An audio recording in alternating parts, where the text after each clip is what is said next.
अस्सलाम वालेकुम अज़ीज़ सामियात। उम्मीद करती हूँ कि आप सब लोग खैर से होंगे। जो लोग खैर से नहीं, अल्लाह पाक उन्हें जल्द से जल्द खैराफियत नसीब फरमाए। आमीन सुम्मा आमीन या रब्बुल आलमीन बिरहमतिका या अरहमर राहिमीन। आज की वीडियो में मैं आपको बताऊँगी अस्तग़फिरुल्लाह के हवाले से। अस्तग़फिरुल्लाह रब्बी मिन कुल्लि ज़ंबिन व अतूबु इलैह, यानी कि अस्तग़फिरुल्लाह जो लोग ज़्यादा से ज़्यादा करते हैं, इसके वजीफ़े भी पढ़ते हैं, या कुछ लोग हैं हम तुम में से जो नहीं भी पढ़ते, इंशाअल्लाह ताला वो इसको सुन के पढ़ेंगे भी और इस पर अमल भी करेंगे इंशाअल्लाह। तो वीडियो को स्टार्ट करते हैं। अस्तग़फिरुल्लाह, अल्लाह सुब्हानहू तआला कहता है जिसने अस्तग़फिरुल्लाह सिर्फ इतना ही कहा, या फिर अस्तग़फिरुल्लाह रब्बी मिन कुल्लि ज़ंबिन व अतूबु इलैह, तो अल्लाह पाक उस इंसान के जिस मकसद के लिए वो वजीफ़ा, जिस मकसद के लिए वो पढ़ रहा है, अल्लाह पाक वो काम बना देता है। कहने का मतलब यह है कि जो इस्तग़फ़ार है वो किसी काम को कराने के लिए अल्लाह रब्बुल इज़्ज़त से इसलिए पढ़ा जाता है, इसलिए इसके वजीफ़े, इसलिए इसकी कसरत ज़्यादा से ज़्यादा की जाती है। अब वो कोई भी आपकी परेशानी हो। अब जैसे हज़रत यूनुस ने मछली के पेट में ला इलाहा इल्ला अंता सुब्हानका इन्नी कुन्तु मिनज़ ज़ालिमीन पढ़ा था, तो अल्लाह पाक ने उन्हें उससे मछली के पेट में ज़िंदा भी रखा था और बाहर भी निकाला था। अल्लाह अकबर।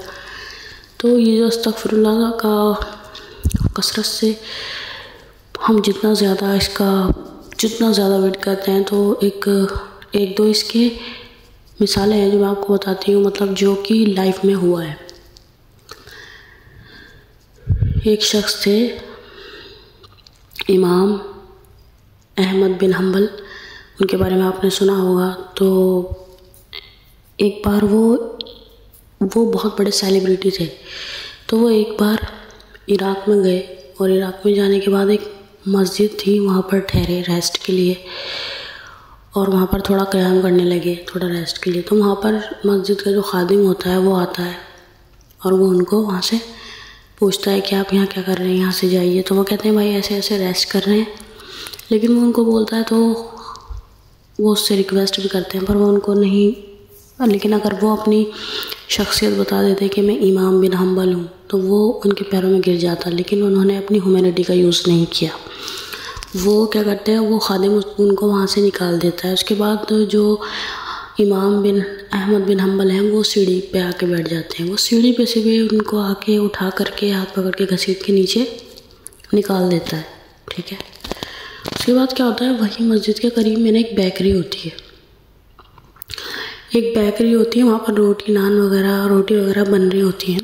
तो वहाँ पर एक शख्स होता है, वो उनको देख कर कहता है कि ऐसा कीजिए, आप इधर आ जाइए मेरी साइड, यहाँ पर आराम कर लीजिए।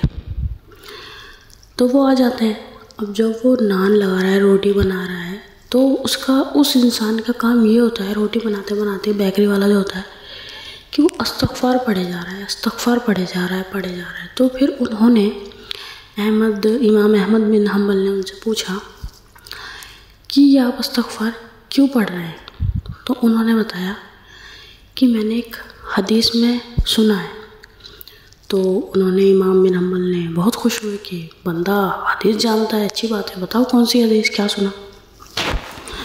तो बताते हैं मैंने एक हदीस में सुना था कि अगर अल्लाह रब्बुल इज़्ज़त से आपको कोई काम कराना है तो इस्तग़फ़ार पढ़ो ज़्यादा से ज़्यादा। उन्होंने कहा माशाअल्लाह माशाअल्लाह। तो फिर उन्होंने उनको कहा कि क्या काम कराना चाहते हो अल्लाह से, अब गौर फरमाइएगा। तो उस इंसान ने कहा कि इमाम बिन हम्बल से मिलना चाहता हूँ, इसलिए कर रहा हूँ। इमाम बिन हम्बल की आंखों में आंसू आ गए सुनते ही, और फिर कहने लगे कि मैं ही इमाम बिन हम्बल हूँ। मतलब देखिए अल्लाह रब्बुल इज़्ज़त का किस तरीके से अल्लाह रब्बुल इज़्ज़त चीज़ें, वसीले तैयार करता है। वो बताते हैं कि अगर भला उस खादिम का, मस्जिद वाले की, उसने मुझे धक्के दे के निकाला तो मैं यहाँ तक पहुँचा, क्योंकि अगर वो मुझे नहीं निकालता तो मैं वहीं होता। और अल्लाह रब्बुल इज़्ज़त ने किस तरीके से उनको मिलवाया उस शख्स से। तो ये होते हैं, इसे कहते हैं मौज़े। लाइफ में ऐसे ऐसे मौज़े होते हैं। फिर ठीक इसी तरीके का एक वाक़या और है। एक लड़की होती है, उसकी शादी होने वाली होती है, अपने किसी कज़न से। तो वो लड़की वहाँ पर इत्मीनान नहीं होती, मतलब उसको वहाँ पर शादी नहीं करानी होती, उसका दिल मुतमईन नहीं होता शादी के लिए। तो वो घर वाले जो होते हैं वो बहुत फोर्सफुली करते हैं कि वहीं शादी होगी। लेकिन वो लड़की नहीं चाहती, तो वो लड़की क्या करती है ना, अल्हम्दुलिल्लाह कसरत से इस्तिग़फ़ार का विर्द करती है ज़्यादा से ज़्यादा। और फिर ये देखिए अल्लाह का मौजज़ा होता ये है कि वो जो माँ बाप बिल्कुल राज़ी थे, आखिरकार एंड में आके वही रिश्ता ख़त्म कर देते हैं, क्योंकि अल्लाह सुब्हानहू व तआला ने लड़की को शादी के लिए ज़बरदस्ती नहीं दिया। अल्लाह पाक ने तो लड़की की भी चॉइस का इस चीज़ में पूछा है कि अगर आपकी लड़की किसी जगह तैयार नहीं है या आपका लड़का तैयार नहीं है, अल्हम्दुलिल्लाह ये तो हमें इस्लाम ने भी इजाज़त दी है ना, तो हम ना करें, ज़बरदस्ती ना करें। ठीक इसी तरह आपने सुना होगा कि जब हज़रत फ़ातिमा हमारे हुज़ूर सल्लल्लाहु अलैहि वसल्लम की बेटी के लिए आसमान में जोड़ी बन गई थी हज़रत अली से, लेकिन वही भी आ गई थी, हज़रत जिब्राइल लेके वही भी आ गए थे, लेकिन उसके बावजूद भी हुज़ूर सल्लल्लाहु अलैहि वसल्लम ने अपनी बेटी से पूछा कि बेटी क्या तुम्हारा हज़रत अली से निकाह कर दूँ? पूछा पहले उन्होंने, जबकि वही भी आ गई, अल्लाह का हुक्म भी हो गया, तब भी क्या कर रहे हैं, बेटी से पूछ रहे हैं। तो बेटी ने हाँ कर दी। तो लेकिन मतलब इस्लाम में बताया गया है कि लड़की की भी इजाज़त बहुत ज़रूरी है। तो ये इस्तिग़फ़ार ऐसे ऐसे कसरत से पड़ जाते हैं, ऐसे ऐसे मौज़े होते हैं। कितने लोगों को मैंने अल्हम्दुलिल्लाह होता है कि काम बन जाते हैं। वजीफ़ा जो होता है ना, हम इतना ज़्यादा अपनी लाइफ में इस्तेमाल कर रहे होते हैं और इतना ज़्यादा दिल से पढ़ रहे होते हैं कि हमारा जो पूरी कसरत, पूरी ताकत होती है ना, उस पर लगा देते हैं। और इस्तिग़फ़ार ज़्यादा से ज़्यादा आप भी किया कीजिए। अल्लाह रब्बुल इज़्ज़त से हमारे गुनाह भी माफ़ करता है, हमारा स्ट्रेस से भी हमें रिलीव करता है, और जो हमारा रिस्क है वो हमें वहाँ से अता करता है जहाँ से हमें गुमान नहीं होता, वहाँ से अल्लाह रब्बुल इज़्ज़त हमें रिस्क देता है। और जब आपका अक़ीदा अल्लाह रब्बुल इज़्ज़त पे इतना ज़्यादा पावरफुल होगा, इतना ज़्यादा ब्लाइंड वाला होगा कि आंखें बंद करके आप अल्लाह पे यकीन करते होंगे ना, अल्लाह रब्बुल इज़्ज़त कहता है तुम मुझ पे ऐसा यकीन करो, ऐसा यकीन करो, और जैसा तुम यकीन करोगे ठीक वैसा ही तुम मुझे पाओगे। डिपेंड करता है तुम्हारे बिलीव पे, तुम्हारा यकीन कैसा है, डिपेंड उस पर करता है। अगर तुम्हारा बिलीव जो जा रहा है वो 100 में से 40-30% है, तो तुम मुझे वैसा पाओगे। अगर तुम्हारा बिलीव 100 में से 101% है, तो तुम मुझे वैसा ही पाओगे।